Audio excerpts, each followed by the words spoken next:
So we're giving you the box office top 10. What's new this week, Mark? Well, shall we start with A Lot Like Love, since this is, the big budget, big splash, well, not even particularly big budget, romantic comedy starring Ashton Kutcher and Amanda Peet.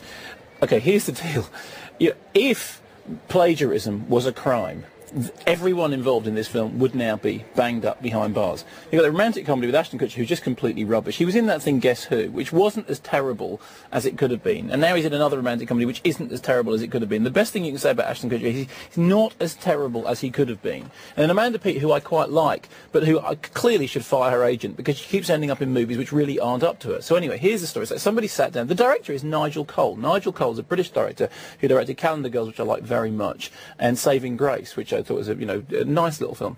So the story is, and stop me if you recognise this story, it's a relationship between two people which starts off when they're young and they meet and they kind of get together, then they don't see each other for a bit, and then they become friends and they meet again a bit later on, and then they sort of split up and then they meet a little bit later on, and at one bit they're in a restaurant together. Yes, and she starts pretending to When Harry Met Sally? Yeah, okay, fine. So we take that plot from When Harry Met Sally, then we take the deaf brother out of Four Weddings and a Funeral, because that was a good idea. We'll put him in. Obviously he's nice and genial and he says, all the important things that the film has to say. We'll also have a couple of altar band mix-ups like that bit with Hugh Grant and Duckface, but not quite the same. And then we'll take that bit in Animal House when John Belushi stuck the two things up his nose, because that was great, and we'll stick them all together and we'll call it A Lot Like Love.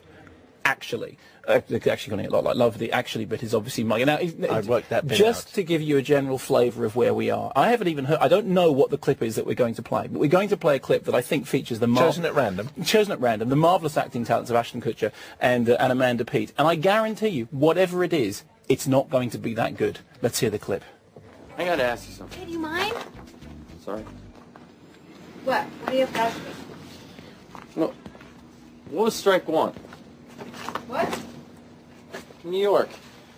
Strike two was that I didn't play guitar.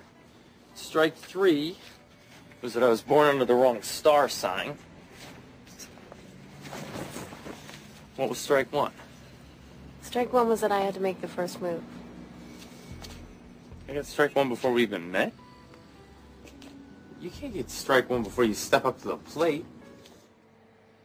Seen all the bits before. None of the people are particularly likable. I mean, I think the only thing I would say about it is it's a shame Amanda Peet keeps doing this kind of thing, because she was in that terrible Bruce Willis movie, The Whole Nine Yards, which was another great American movie that uses a sporting analogy that is completely lost on us. You noticed, incidentally, in that clip that was chosen, there was stuff about stepping up to the plate and strike one, which I presume is an American baseball analogy, and frankly, I could care less. I mean, this movie will come and go, and it will go to television, and people will watch it on the sofa at 11 o'clock at night. They'll think, I've seen this film before 3 times, maybe 4.